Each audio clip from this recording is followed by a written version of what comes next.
An intellectual carrot, the mind boggles. You see? You see? Your stupid minds. Stupid! Stupid! Earth has had Santa Claus long enough. We will bring him to Mars. I've been afraid a lot of times in my life, but I didn't know the real meaning of fear until I had kissed Becky. One thing will be clear. It's not for man to interfere in the ways of God. It's alive. Oh, it's alive. It's alive. It's alive.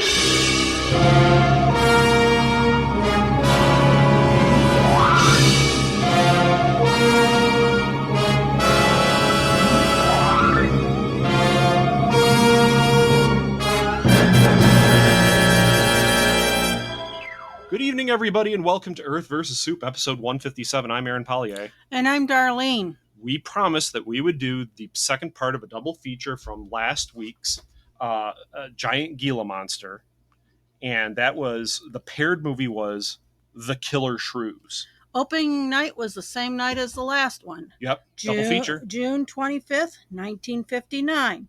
It had a budget of $123,000. So a smaller budget, but made $1 million in the box office. Yeah, that's okay. So like the behind the scenes stuff for like the budget for the how much it made in the theaters, I don't understand a lot of, because after watching both of these movies back to back, to me, Gila Monster looks way better. Obviously, it had the bigger budget, right? Yes, by a couple, yeah, 15,000. Yeah, it had the bigger budget, but it made more money.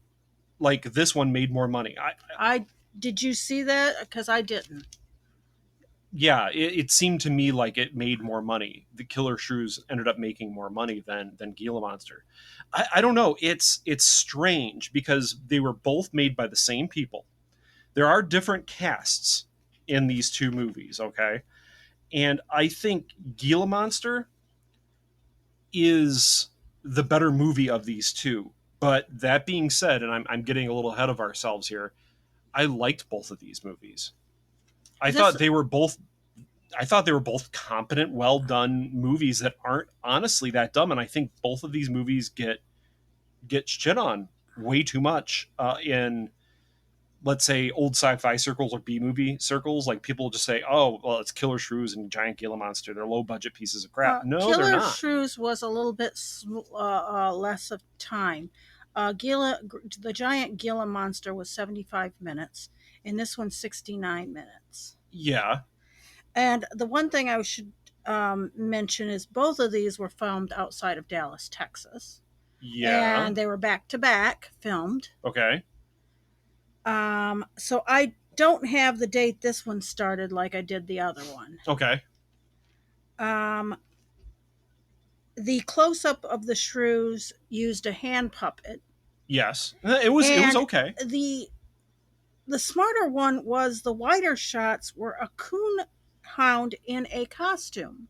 Yeah, they put like a shaggy rug over the dog. And I'm going to tell a story before we really start in this. I've seen, okay, so Killer Shrews was an MST3K episode. Yes. We have seen that. We have seen it, well, at least I have seen the movie normally, outside of even MST3K. I have seen this movie before. And I remember thinking, oh, okay, it's kind of a weird movie, but it's the only reason it stood out in my mind was because it was lesser known. It wasn't played very often, so it tended to stick in my memory when I did see it. It's like, okay, there's this weird monsters attacking out of the woods against this house and these people that are there. I don't know. Anyway, we went to a gaming convention one time. Well, not one time. We go to them every now and then, but it was in Ohio. It was called Origins. And you weren't there for this, I think. This was like this was the Razzies. I don't know if you were there for this night. I'm pretty sure it was Heather and me that were there for this. And Heather was a guest star in a couple of our episodes in the early numbers, let's put it this way. But the Razzies were the ceremony that basically they were awarding, making fun of movies. It's kind of like Yeah, no, it wasn't the Razzies. It was I apologize, the Smithy Awards. The Smithy Awards. So it's kind of like the Razzies in that they kind of shit on movies. They make fun of it. It's jokes for everybody. The It thing might is, have been one that I had to walk out of because I've always had to do that with loud crowds. And it was pretty loud. It was pretty packed because there's a lot of people that love MST3K or making fun of movies, where I like that, but I also actually appreciate these old movies. And like one of the movies that they were, well, one of the categories I should say that they were talking about was worst movie monster. This one, it doesn't have the worst. But hold on. Let me tell the whole story. Let me tell the whole story. So at the beginning of this category, they showed about 4 movies that we have already done reviews on, all of which I think might be goofy looking monsters, but had good intentions.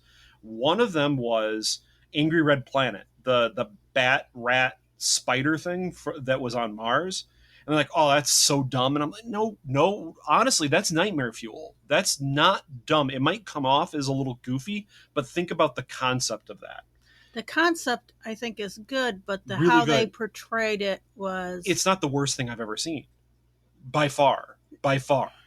And one of the movies in that category was also The Killer Shrews from this movie. And again, I think the concept is good. And I actually think the way they pulled it off in this movie is also good. Now, the other piece of trivia from this trip is that since I actually do love these movies, I can answer trivia, and I got pulled up because I was able to answer, like, on these questionnaires they put out to the audience, I was able to get like 20 out of 20 questions correct. So I got called up for like a competition on like naming all these old actors, like name this actor and name the most obscure film that you can think of them in, and then like by acclaim of the audience they would like applaud and say, okay, that's pretty obscure, you're correct, or not. And I ended up winning a Killer Shrew prop. Not an original prop or anything like that. It was literally like a dog puppet that has a strapped on piece of carpeting on it. And it's really adorable. I have it in my closet. It's really adorable, but I just thought I'd tell that story, that like Killer Shrews to me has like a soft spot in my heart. I actually enjoy this movie. I think it's funny. I think it does some things ahead of time. Like it does certain things way before it should have been done. Well, it not should have been done, but before you actually end up seeing it. Go ahead, Darlene. Well, I want to warn people, when you look for the Killer Shrews, be careful of, make sure it's the Killer Shrews 1959. Yes. Because there is the Return of the Killer Shrews 2012 and the remake parody Attack of the Killer Shrews in 2016. There's also a colorized version of this original colorized one. Now, we watched the original black and white on Amazon Prime. And what I wanted to say why it's ahead of time is this plot is Night of the Living Dead 9 years before Night of the Living Dead. In many ways it is. But that being said, Night of the Living Dead's still a better movie, right? Like by far.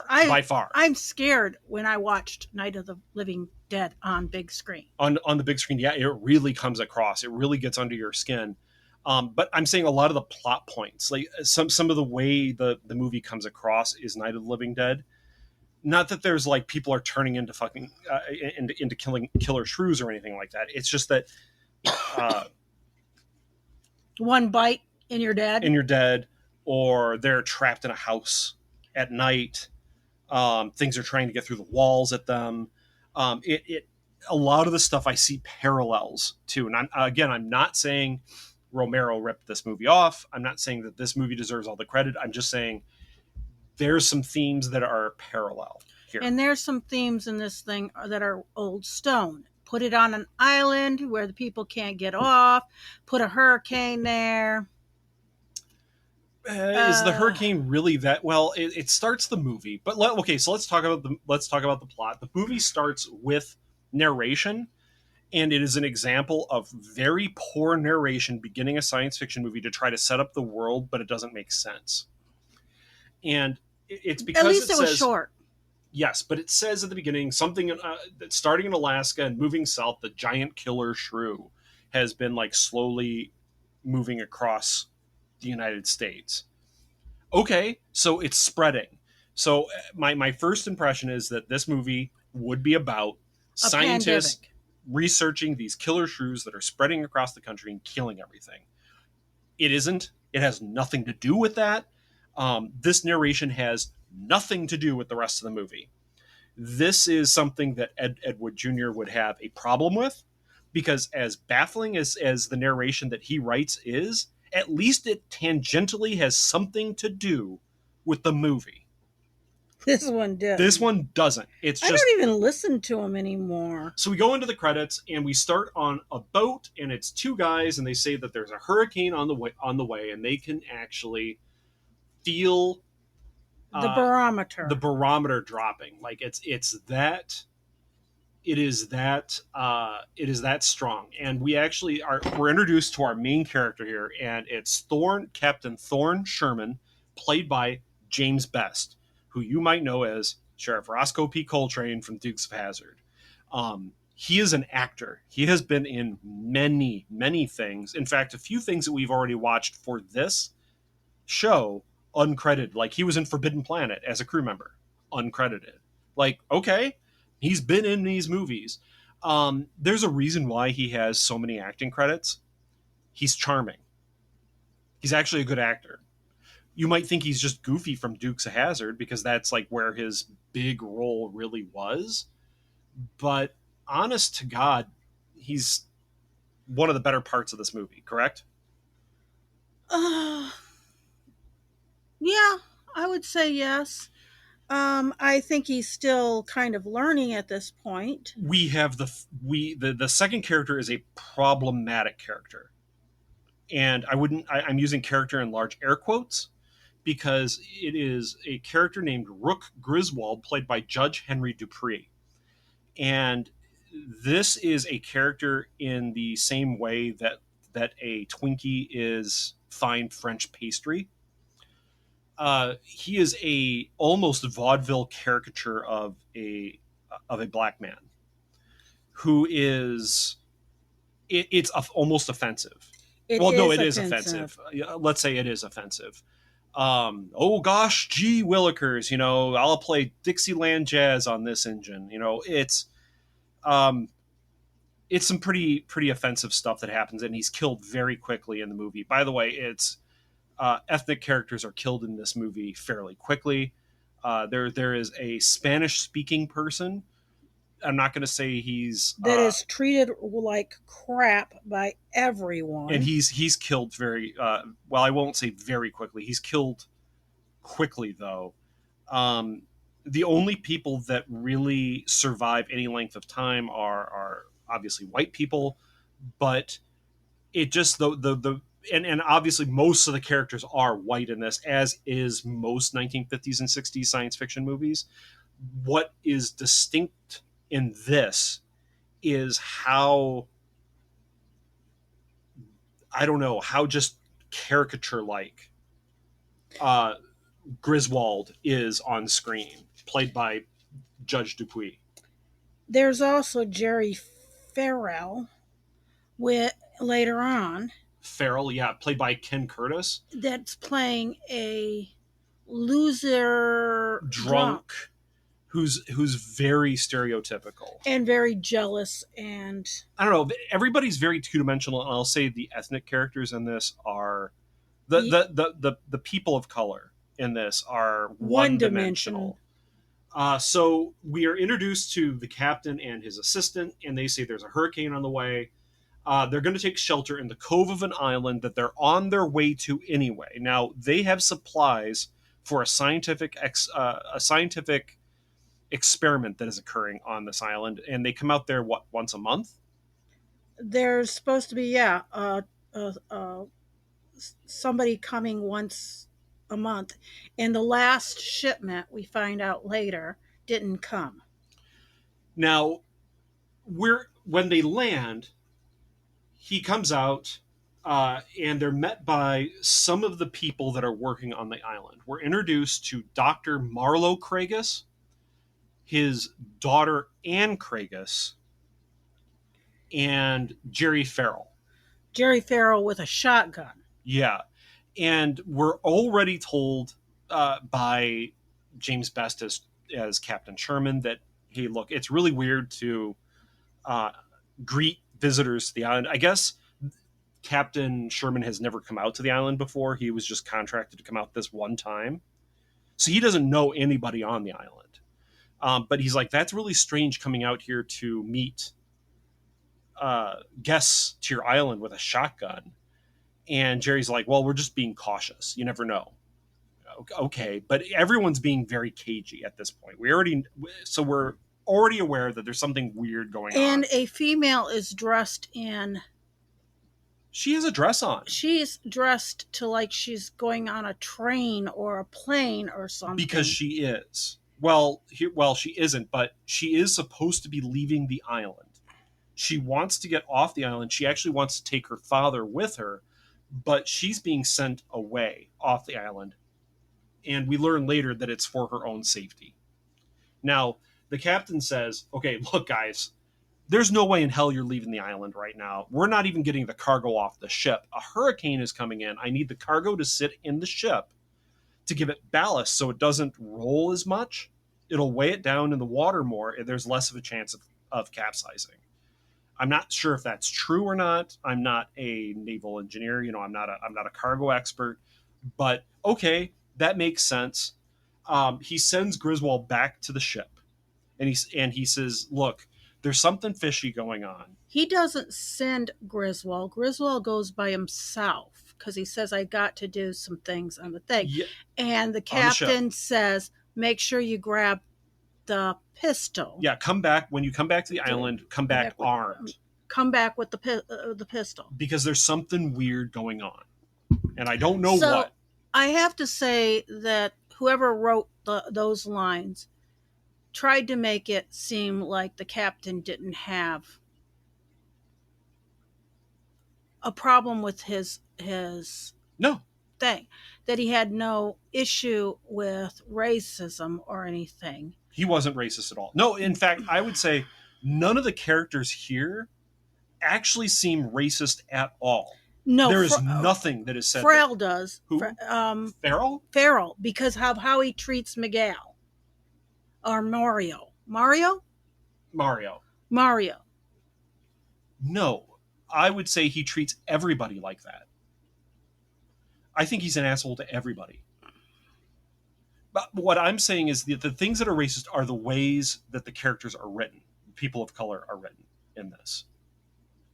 I'm not saying any of the characters in the context of the film or the story are particularly racist. Well, that's what I was making a point of saying. Yeah, Captain Sherman is good friends with Griswold, it seems like. And spoiler, when Griswold gets killed, Sherman's actually tore up about it. He's really angry. He's upset. He's clearly taken aback by the fact that his friend has just been murdered. Well, not murdered. Eaten. He clearly liked his friend, and they worked well together. So anyway, Sherman to me is not racist at all. He has no problems. So Dr. Kragus, we get back to, with Sherman, back to the base camp of where this experiment is going on, okay? And it is like a cabin in the woods, and again, you see things are wrong. There is a hastily constructed fence, wooden fence, surrounding the entire, let's say, home. Okay. And I've got to give them credit for this. They made sure they had brand new wood. Yes, it looks as that fence. It looks like it's very hastily constructed. It looks like it's been put up in like a day or two at the most, out of whatever wood is there that they could make. Like there are some pieces that are old wood, like they're using scraps.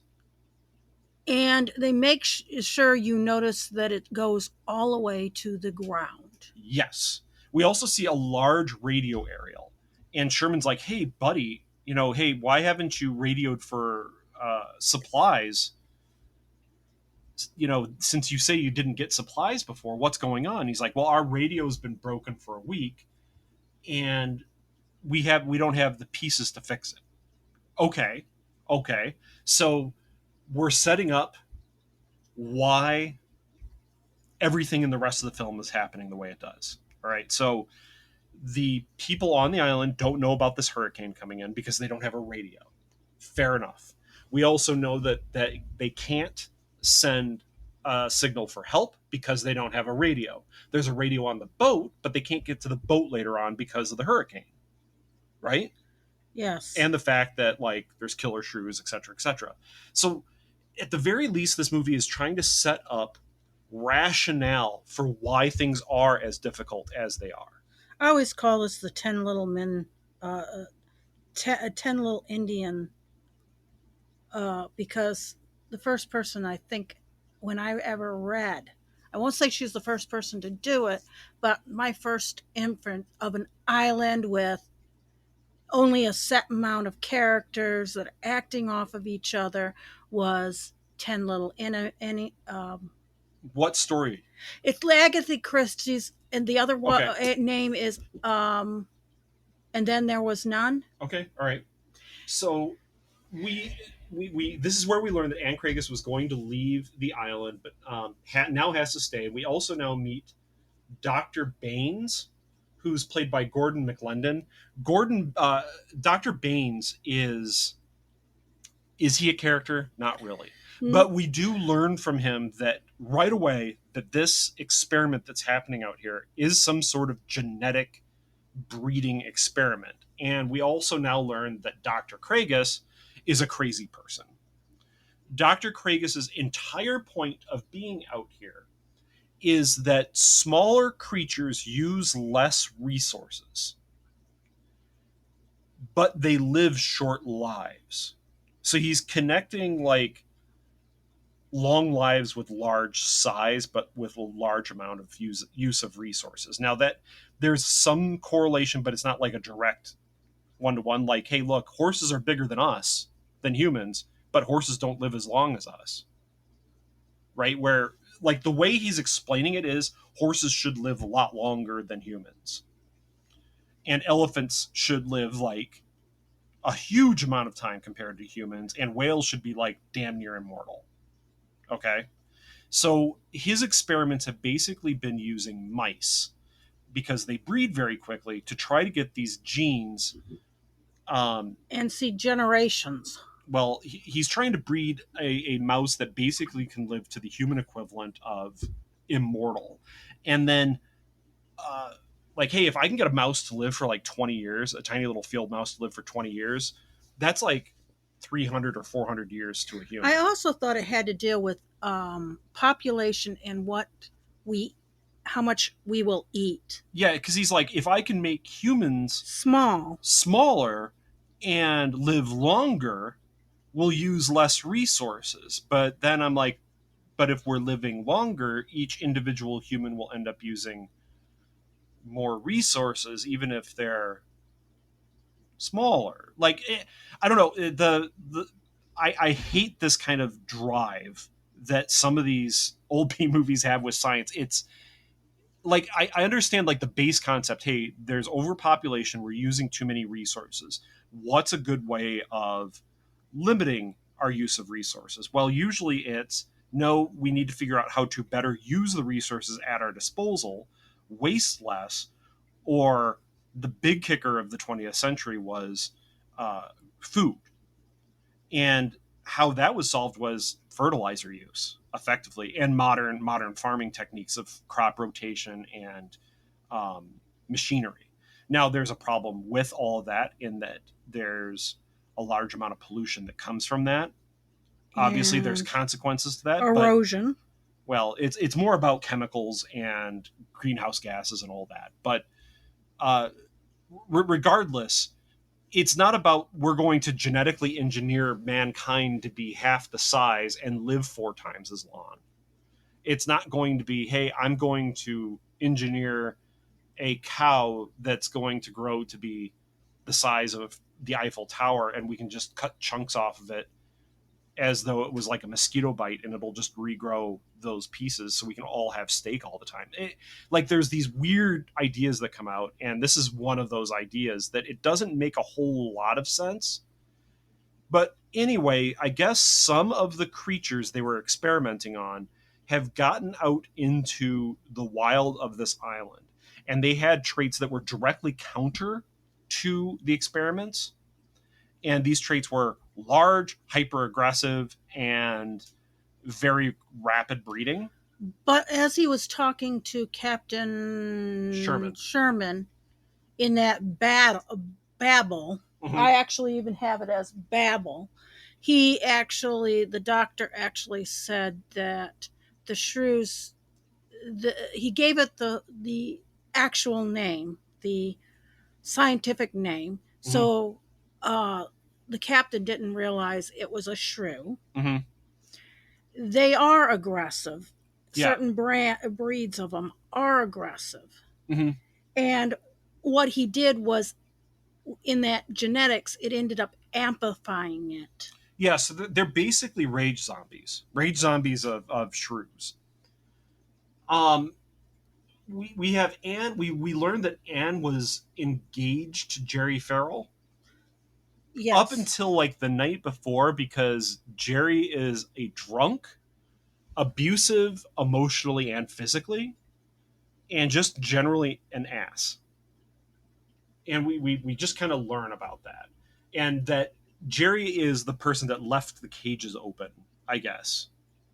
And and there hasn't been any kind of real consequence to that for him. She's just pissed off at him, and she's like, I'm not going to marry you because you're an awful human being. Don't blame her. He is. I don't even see what she saw him in the first place. So we then see Griswold outside, running from the giant killer shrews, opening fire on them, climbing a tree, yelling for help. But it's in a storm. It's in a storm. The tree and comes down. And even though the captain is out smoking a cigarette under a... He's smoking inside. They hear the tree come down. They're inside. Him and Anne are talking inside. Well, when he was screaming... Yeah. The captain's out there smoking a cigarette on the porch. Yeah. And then she gets the captain to come in. Yeah. So and that's where you hear the crash of the... Yeah, the tree comes down. Griswold's eaten after falling from the tree. And that just seems really unfortunate, because I actually kind of liked Griswold. He seemed like he could have been an interesting character.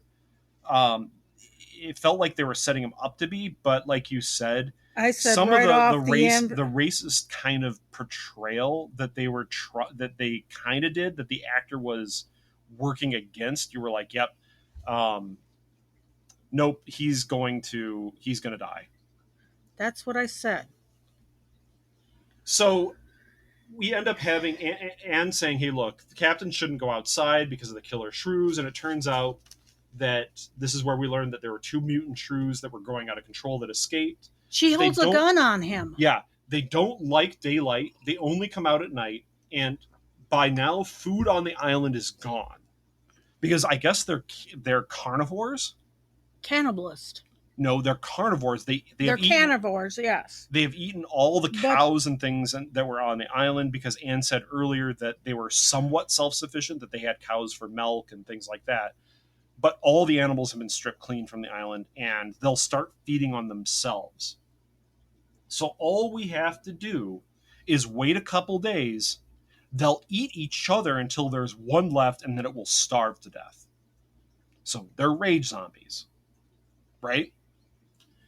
Power goes out, and they light candles. I guess they have a generator, and then shrews start digging into the barn and kill all the horses. This is now they're all on foot. All the characters can't really get on horses and try to run away. The fastest they can move is on foot. The doctor says that they chose this island because it's very isolated and the shrews can't swim. Fair enough. Don't like water. They don't like water at all. And we're also told the shrews would eat them if they can get to them, but as long as we stay indoors. And Then that submission, the captain mentions this is an adobe house. They could eat, or they could dig through the walls because of all the rain. These walls are soft, and they're like, oh shit, you're right. So Captain Sherman's like, if they don't like water, why don't we just go out to the boat? Yeah, that's a pretty good idea. So let's wait until daylight. They'll be out of the daylight. We'll go out to the boat and we'll leave. Or at the very least, we'll stay at anchor until the worst of the winds pass. Because I guess like the eye of the hurricane passes during the night. It's still rough the next day, but it's not that bad. Now, we see the boat the next day. It's not that bad. They could have probably left. But again, this is like an isolated cove, supposedly, on this island. And the open seas nearby could have actually been really rough. We don't know. Anyway, we also learn that, well, okay, at this point, one of the shrews does get into the house. They corner the shrew in the cellar. The captain and Mario go down there. Mario gets bitten by the shrew, and he just keels over. Even though the captain puts and uses his pistol to do a tourniquet on the leg. Oh yeah. So he's. But this is where they find out there's immense poison. Yeah, they say there's from high the poison that they put out to kill him. I guess they absorb the poison into their teeth and that. Yeah, so every time the shrews bite anybody, it's basically it just kills them. About this one because this gave me real weird stuff. A shrew does have venom in their teeth. Okay. Can it kill somebody?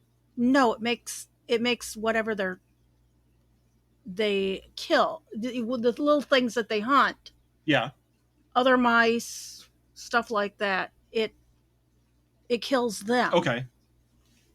I mean, these are giant shrews. I don't know. They just say that they absorb the poison that they put out to kill them. So I don't know why they put that in there when I don't know. You have giant ants. Ants have like toxin. That's the whole formic acid thing that is in them. But like if they're big enough, why not? You could have just said, well, shrews are normally have like awful things in their teeth, and if you're bit by it, I was like, why did they even put up this poison from? I don't know. They were trying to make them even more scary, I guess.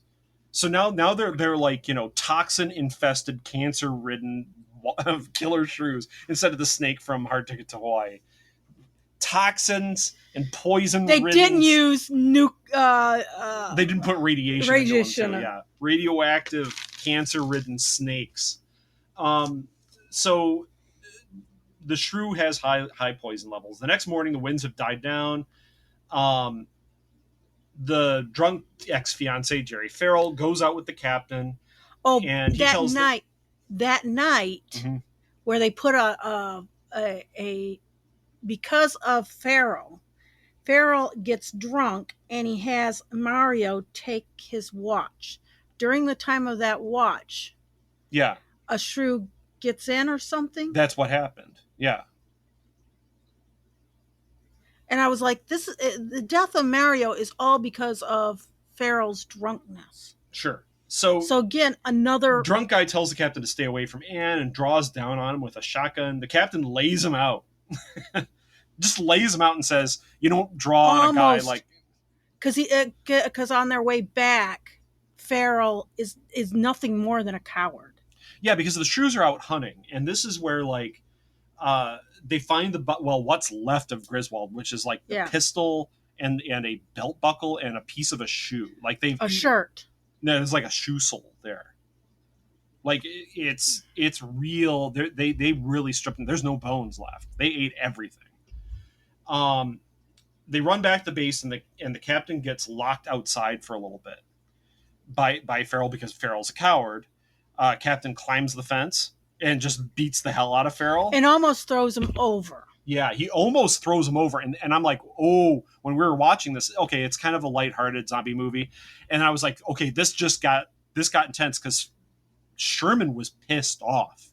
He lays Farrell out, puts him over his shoulders, climbs up on some boxes, and was about to throw him back over the fence at the shrews. But you see that It's Anne's like looking out the window going, like completely but shocked. It had nothing to do because he was looking down. Yeah, he was looking down. So it was him deciding it. Deciding on his own, going, no, I'm not that kind of person, and puts him back down on the ground inside the fence. But I was like, holy crap, that's a bit of a twist that, hey, Sherman actually is capable of being...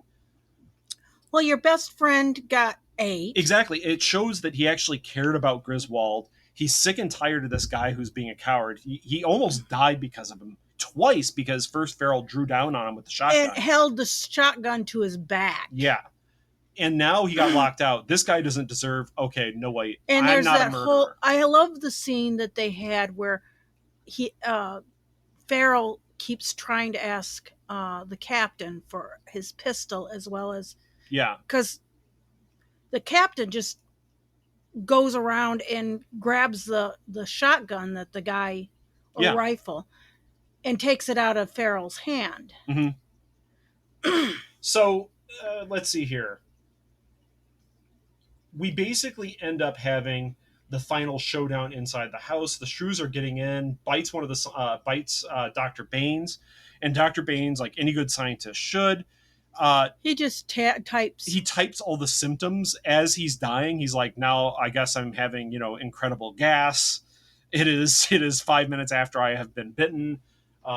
Drooling, uncontrolled twitching, and then he just like dies at the typewriter, and Dr. Craigus is like, he typed all of his symptoms and how long it took. One thing I could say about this character Such a good scientist. Is it's two-dimensional on the fine of he was so, how you want to put it?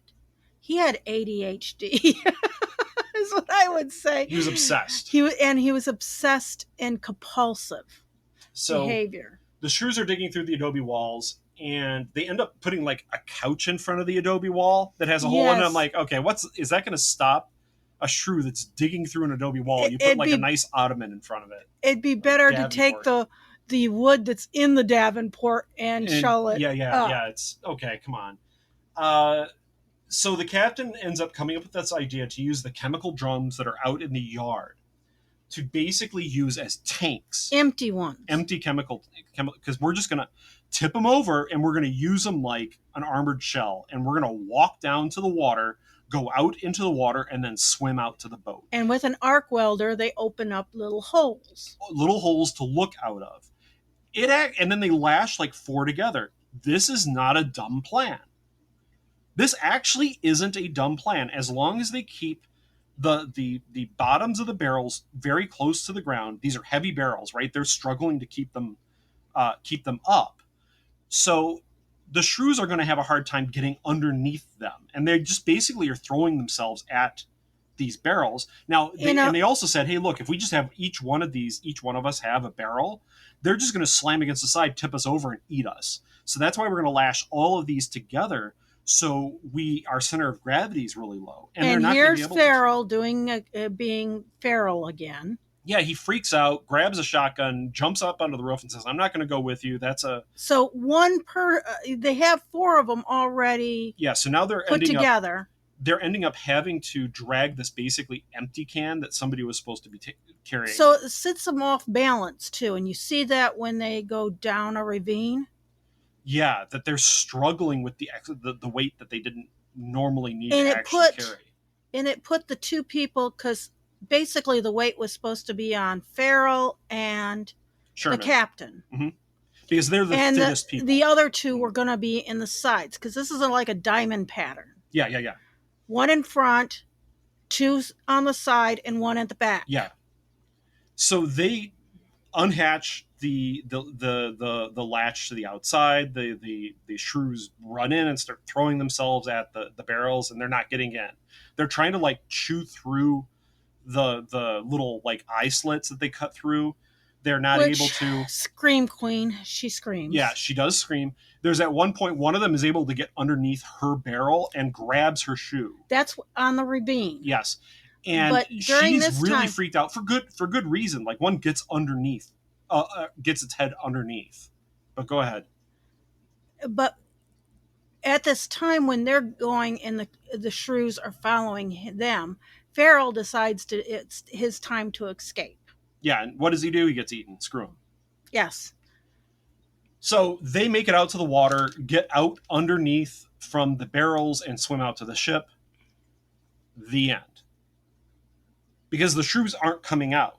Like, they don't like water. And the doctor goes, now they'll just stay on They'll just eat each other until there's one left, and then that one will die after a couple days of starvation. The end. It's they're rage zombies from 28 days later. Basically, so the intro has nothing to do with it because they're on an island, whether it's the Pacific or and they're the reason why these things were created. They were the reason why they were created, and they made sure he was on an island when he created them, just in case this kind of shit happened.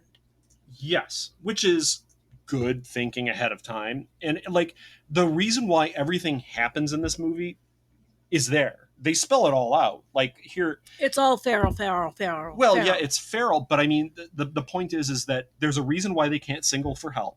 There's a reason why they're isolated. There's a reason why it's not easy to get out to the boat, because the dinghy that they used was blown away in the hurricane last night, and Griswold was killed.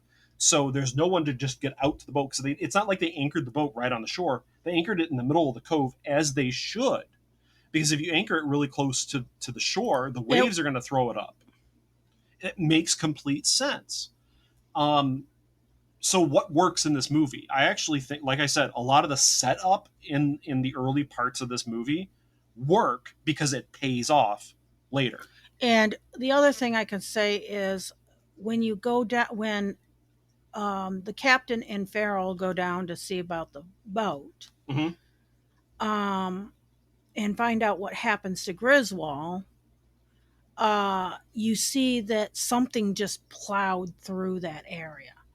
And I've been in hurricanes, and I think they did a pretty good job of, they had to have like sprayed water or something just to make it look like surge coming up. Sure.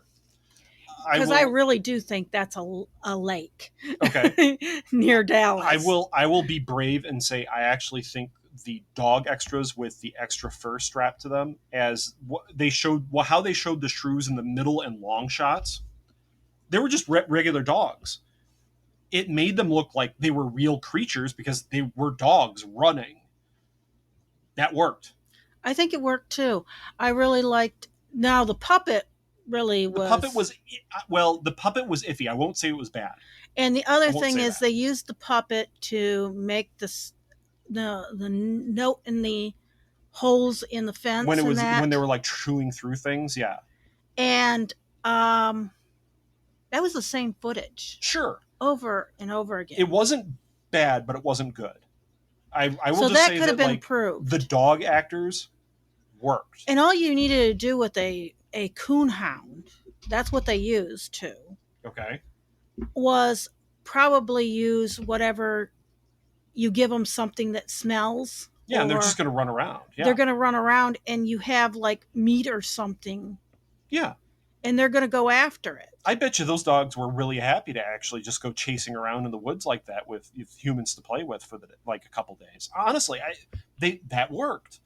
They weighed down their tails so it looked like a rat too. I think they put like weight on their end of their tails because they usually curl up. Yeah, so they were like dragging on the ground or whatever.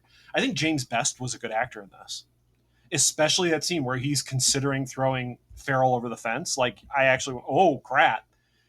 And in his consideration of, no, I'm not a murderer. I am not that person. As upset as I am with the death I don't want to go to and be what this guy is. Yeah, I actually thought that was a good moment. I think he was a good actor all the way through it.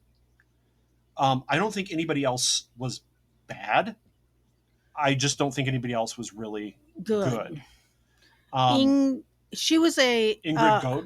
She was a Swedish actress. She actually was Miss Sweden. Oh yeah, she was. Yes, I mean she's a model in that. Ingrid Goat. She's very pretty, but I don't think she's the best actress in this. Like, no. I could. There's many other times from other movies that I can think of a leading lady doing much better. The guy that played her father was Dr. trying Pragus. to pick up her accent to make himself sound. Well, he did a pretty good job because I don't think he is Swedish. I don't know. I can actually look right now. But Poland. Polish. Yeah, Okay. born in Warsaw. 1898 too. So yeah, it actually part of the Russian Empire at the time. So he said something about that too. Yeah, and then that there was a story why his daughter had a Swedish accent, but that's a story for a different time. And I'm like, okay, they're setting things up that they might play off in this movie. He did play off at the very end. He goes, well, I'm going to have to find out about that Swedish accent of yours. Yeah, but you see, that's cute. Again, it's one of these little setups that while it doesn't fully pay off, they acknowledge the fact that there's something strange here. We'll address it a little bit and go, there is a story there, but it has nothing to do with what we're trying to say here. Yes, but they're not trying to ignore the fact that she has one. Dr. Craig, right? Craigus, her father.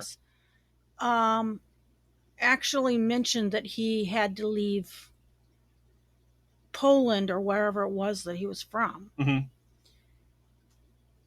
Because of the war? Because of the wars and that. Okay, well, that's fair. I think everyone did at least an okay job. Not that like it worked.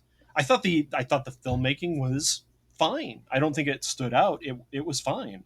A lot of this movie it's fine. There's nothing really terrible about it except for like the kind of stereotype racist portrayal stuff that I think was just really bad writing for them, for these characters, and that these two actors felt like they were kind of shoehorned in to doing something that was this, but they were happy to have work. Yeah, I just felt bad for it felt wrong to us. I mean, we're both white, fair enough. But it felt wrong to us. We felt bad about it. That's not a great feeling. No. Just kind of going, oh, come on, this isn't right. But it's in a lot of this stuff. It is, but it also isn't. Like, there are many films that it's like, when there is a person of color in it, sometimes it's just completely ignored that they're a person of color, and that's the right way to play it. Like, hey, it doesn't matter. Just play a character, right? Anyway, what are the things that don't work in this? What doesn't work is some of the acting again. You think so? Okay, so I don't think any of the acting actually goes to bad. I will say the writing for the racist characters is bad. But most of the writing is okay. Most of the writing is okay. Because they do, like you said, follow through on some of their discussions, which a lot of it gets dropped in even today's writing. Yeah. Which upsets me because I'm always watching the small details. But you're saying some of the writing is not good. The writing of the two characters that are Griswold and Mario. Is there anything else that does not work though? That's the thing. Like, a lot of people think this is one of the worst of the worst movies. It's a typical love triangle story. Yeah, it has with monsters. It has a typical love triangle thing. It feels like Night of the Living Dead in many ways, but again, like 9 years before Night of the Living Dead, or 8 years before Night of the Living Dead. It has a lot of that zombie movie. Creepy, like, hey, we're stuck in this house, can't go out at night, there's things out there trying to eat us. There's people that don't like each other. Yeah, there's people that don't like each other and trying to sabotage each other. They're trying to get in, these things are trying to get in the house. If they bite you, you're dead. That works for this movie, though. I can't really think of anything else that truly stands out as being bad in this movie. That's the thing. This is another competent film. Now, the boat that they had was not... It's just a boat. It was supposed to be a steam. In how it feels like it's written, it was supposed to be one of those. It's just a pleasure boat of some sort. Yeah, they didn't have the money to. They didn't have the money to rent a, what do you call them? Steam. Well, a tramp steamer. Tramp steamer, and that's what they kind of needed. They should have had a tramp steamer, but then again, this island isn't supposed to be that far off into the Gulf of Mexico. It's just supposed to be like a few miles away from the coast of Texas. So pleasure boats would be going out there. And if they don't have a ton of supplies, it would make sense for a company to just send a small boat out there. Hey, so this is cheap. I don't have to spend a huge amount of money on fuel or a large crew. I can put 2 guys on this, 30-foot boat, and that's fine. That's enough. It's reasonable in context. It's reasonable in context. It's not the perfect solution, because you're right. They probably should have had a larger boat than they had, but it doesn't much matter. So I don't know. I'm saying I liked this movie. I'd recommend this movie. I think it's actually a pretty good movie. I won't say it's amazing, but it's, if I had to give it out of 1 out of 10, I would say this is like a 6 out of 10. I say it's a 5. You say it's a 5 out of 10, but would you recommend it? I would slightly recommend it. It's a light recommendation for you. For me, it's a recommendation. It's not like, yes, you must go out and see this. I liked Giant Gila Monster better. Better, yes. But that being said, this is like a solid double feature from the same production crew, from the same kind of behind the scenes crew putting these 2 movies together down in Texas. Good job. Two decent movies. I appreciated that. And watching them back to back like we did, I think it actually added to it. It actually added to how good these 2 worked together as different types of stories. Like, they're both not giant monster movies. One's a giant monster movie. One's this isolated island with killer monsters in the woods. Cool. 2 different types of stories that both have a sci-fi type mystery to it. Yeah. One has miniatures, one doesn't. One has, like, both have live animals, because there's the dogs in this one and the like the bearded dragon in the first one in Gila Monster. But anyway, I think both of these movies we've recommended. Yeah, I know both of these movies we've recommended. So a solid 2 movies. Going forward, I don't know what we're going to do next time. Probably another Universal movie, because there's just tons of those. I know. And maybe I won't spill tea on my notes. So they all run down the page. You're like, oh, I can't read my notes. So I hope you enjoyed listening, folks. I did enjoy both of these movies. So I'm Aaron. I'm Darlene. Good evening. Keep watching the skies. At no point in your rambling, incoherent response were you even close to anything that could be considered a rational thought.